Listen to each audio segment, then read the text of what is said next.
A few weeks ago, Clark was supposed to be done with college basketball. He came out of the high school class of 2022 and had already gone through 4 seasons. But a federal judge ruled that players from that class who had used all 4 years could receive another season of eligibility. Suddenly, players who thought their college careers were finished were back on the market. Clark entered during the special transfer window, and LSU moved quickly. Wade returned to LSU in March after previously coaching the Tigers from 2017 through 2022, but he did not come back to a ready-made SEC roster. He came back to almost nothing. Players had left, the normal transfer portal cycle was already far along, and most of the best names had already committed somewhere else. By late April, LSU was reportedly the only high major program without a public commitment for the next season. So Wade had to build differently. Instead of putting together a normal roster with freshmen and standard portal additions, he started looking everywhere. He targeted experienced college players, older international players, and guys with unusual eligibility situations. It has turned LSU into one of the hardest teams in the country to project because the talent is real, but the roster is also filled with questions. That is why Clark is such a big addition. With Clark, LSU knows what it is getting. He has carried an offense, played smaller roles, dealt with losing, and contributed to winning teams. He was a major recruit coming out of high school. He averaged more than 25 points per game during parts of his prep career, played his senior season at Montverde Academy, and finished as the number 32 player in the RSCI Top 100 for the 2022 class. Then, a serious knee injury changed his path. Clark tore ligaments in his knee in 2021. A lot of his game had come from his burst and first step. After the injury, he had to become more complete, improving his jumper and learning to create without relying on pure speed. His freshman season at Illinois never really settled down. Clark started 12 of the first 13 games and averaged 7 points, 3.7 rebounds, and 2.1 assists. He shot 41% from the field and 33% from 3, but he stepped away from the team during the season and eventually transferred. Louisville was the complete opposite situation. Instead of being one piece, Clark was suddenly asked to do almost everything. Louisville was struggling, the roster had major problems, and Clark became one of the few players who could consistently create offense.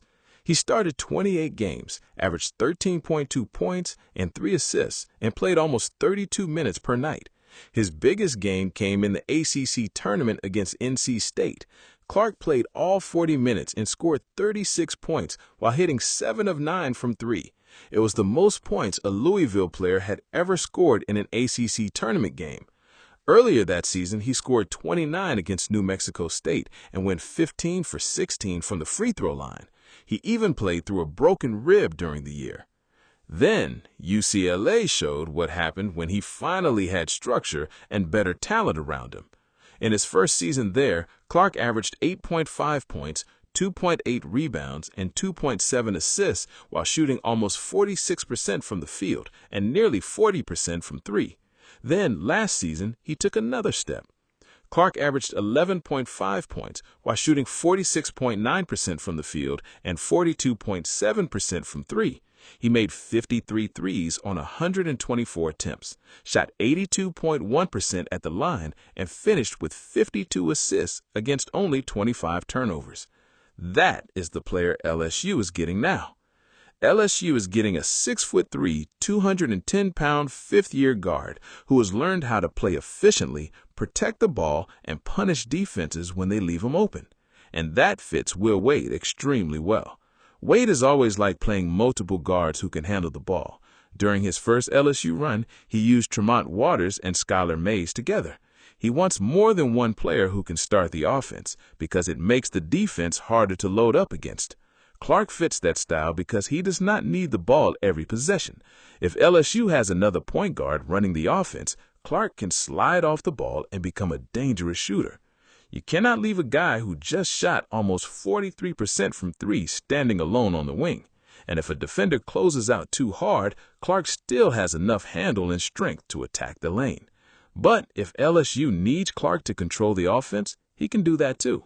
The rest of LSU's roster makes that even more interesting. Abdi Bashir Jr. gives LSU another shooter after hitting 44.4% from three. Mohamed Diobate brings toughness and rebounding after averaging 8.8 points and 5.5 rebounds last season.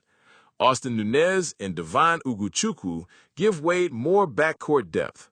Then you get to the international group.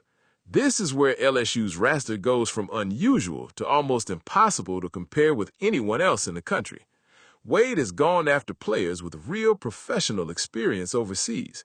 Yam Madar is 25 years old, was drafted by the Boston Celtics in 2020, and has spent years playing professional basketball in Europe. LSU has also added players like Brees Desert, Saliu Niang, Marcio Santos, and Michael Ruzic. If those players are cleared, LSU could put one of the oldest and most experienced teams in college basketball on the floor, with players who have already competed against professionals. But the eligibility side is still a major question, and that makes Clark even more valuable. If Yam Madar is cleared, Clark can play beside him. If R.J. Lewis is cleared too, LSU suddenly has multiple guards who can score and create. If some of those players are not available, Clark can take on a bigger role and become one of the main offensive options. Either way, Wade has a place for him. I would not be surprised if Clark's scoring rises from the 11.5 points per game he averaged at UCLA. LSU could give him more responsibility while still letting him play efficiently. Something around 13 to 15 points per game feels realistic. The three-point shooting could be the biggest part of it. If Clark stays anywhere near 40% from deep, LSU has to be guarded differently. Defenders cannot sag off him. That opens driving lanes for other guards, creates more room for the bigs, and gives Wade another player who can punish help defense. Also, Clark brings value on the other end. At 210 pounds, he is strong for a college guard. He averaged more than a steal per game at UCLA, and spending 2 years under the demanding Mick Cronin should help him defensively. Wade's best teams have been aggressive defensively. At McNeese, his teams pressured the ball, forced turnovers, and tried to make opponents uncomfortable. In 2023-24, McNeese forced turnovers on more than 23% of opponents' possessions. Clark has the size, experience, and discipline to fit into that. And LSU needs players who can be trusted quickly because this team does not have much time to figure itself out. Will Wade is building one of the strangest rosters in college basketball. There is a lot of talent, but there is also uncertainty everywhere. Which international players get cleared? Who becomes the main scorer? Who handles the ball late? How quickly can players from completely different backgrounds learn to play together? Clark does not answer every question, but he answers a lot of them. He can handle the ball, he can shoot, he can defend, he can play beside another point guard, he can take on more offense if LSU needs him to. Most importantly, he has already seen almost everything college basketball can throw at a player. That is why this move is so fascinating. A court ruling gave Skyy Clark a season he was not supposed to have. LSU happened to be one of the few major programs still building aggressively enough in August to take advantage of it, and Will Wade happened to need exactly the kind of player Clark has become. For Clark, it is one last chance to finish his college career on his terms. For Wade, it's a proven guard who gives stability to a roster built on unknowns. For LSU, it could help turn a strange collection of talent into a real team.